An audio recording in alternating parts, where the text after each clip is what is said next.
ইকামা number তুলে দেবে বলে বর্তমানে একটি রমরমা ব্যবসা চলছে। যে আপনি ঠিকই শুনেছেন, আমাদের হাজার হাজার প্রবাসী ভাইদেরকে কারো কাছ থেকে 400, 500, 900, 1000 পর্যন্ত নিয়ে থাকে এই একটি মাত্র আপনার 10 সংখ্যার একটি ইকামা নাম্বারটি তুলে দিতে, যেইটা ছাড়া আপনি সৌদি আরবে অচল। আর এই যে নাম্বারটা অনেক দালালের খপ্পরে পড়েন। চাইলেই কিন্তু সকল প্রবাসীরা আপনার ইকামা নাম্বারটি তুলতে পারবেন না, আপনি যত টাকাই খরচ করেন না কেন। অনেক দালাল আছে বলে যে কোনো সমস্যা নাই, আপনার নাম্বার তারাও তুলে দিবে 4 থেকে 5 দিনে, কেউ 7 দিন, কেউ 10 দিন বলে আপনার নাম্বারটি তুলে দিবে। কিন্তু যখনই আপনি টাকাটা পেমেন্ট করেন তখন টাকাটা মেরে দেয়, আপনার নাম্বারটি ব্লক করে দেয়। তো আজকের এই ভিডিওটা প্রত্যেকটা প্রবাসী, আপনি নতুন হন পুরাতন, সকলের জন্য অনেক গুরুত্বপূর্ণ। বেশি বেশি করে শেয়ার করবেন। এই ভিডিওতে আমি বলে দিব 5 ধরনের প্রবাসী আছেন যারা সৌদিতে আসার পর 3 মাস পার হলো আপনারা ইকামা নাম্বারটি তুলতে পারবেন না।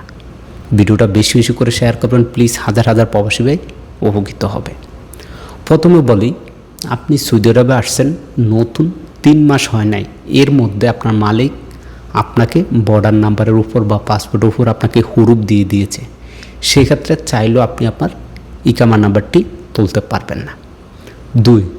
2 নম্বরে আপনি সৌদিতে আসছেন, সেম 3 মাস এখনও পার হয় না, 3 মাসের মধ্যেই আপনার যে মালিক আছে সেই মালিক বায়ানাত করে নেয়। অর্থাৎ আপনি যখনই mall.gov.sl-তে গিয়ে আপনি চেক দিবেন, যেরকম হুরুপ চেক দেয়, চেক দিলে তার সকল ডিটেলস চলে আসে, কিন্তু আপনার ডিটেলস চেক দিলে দেখবেন যে আসে নাই, সেখানে কোনো তথ্যই আসে নাই। তার মানে আপনার মালিক আপনার বায়ানাত করে নেয়, যার কারণে আপনিও চাইলে আপনার ইকামা নাম্বারটি তুলতে পারবেন না।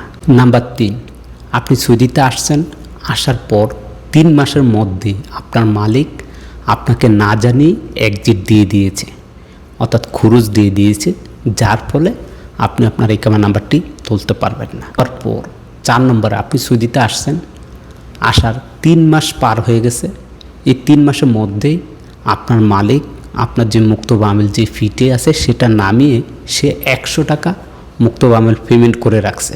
অর্থাৎ আপনার এখনও কিন্তু ইকামা করা হয় নাই, কিন্তু আপনার মালিক আপনার মুক্তবা আমিল ফিটা নামিয়ে সে মাত্র 100 রিয়াল পেমেন্ট করে রাখছে, সম্পূর্ণ টাকা পেমেন্ট করে নেয়, যার কারণে আপনিও আপনার ইকামা নাম্বারটি তুলতে পারবেন না। আপনার মালিক চাইলে সে করে দিতে পারবে, অন্য কেউ আপনাকে এই কাজটি করে আপনার ইকামা নাম্বার বের করে দিতে পারবে না। সর্বশেষ যে তথ্যটি দিব, এটা শুনলে আপনিও রীতিমতো অবাক হয়ে যাবেন। দেখেন, পাসপোর্টটা কত গুরুত্বপূর্ণ। দেখেন, আপনি সৌদি আরবে আসছেন, 3 মাসের মধ্যে আপনার ইকামা হয় নাই, কিন্তু এই 3 মাসের মধ্যে আপনার পাসপোর্টের মেয়াদ শেষ হয়ে গেছে। এখন এই মুহূর্তে যদি আপনার পাসপোর্টের মেয়াদ শেষ হয়ে গেছে, আপনি চাইলেও আপনার ইকামা নাম্বারটি তুলতে পারবেন না, যেহেতু আপনার 3 মাস পার হয়ে গেছে, কিন্তু আপনার পাসপোর্টের মেয়াদ নেই, পাসপোর্টের মেয়াদ শেষ হয়ে গেছে, যার কারণে আপনি আপনার ইকামা নাম্বারটি তুলতে পারবেন না।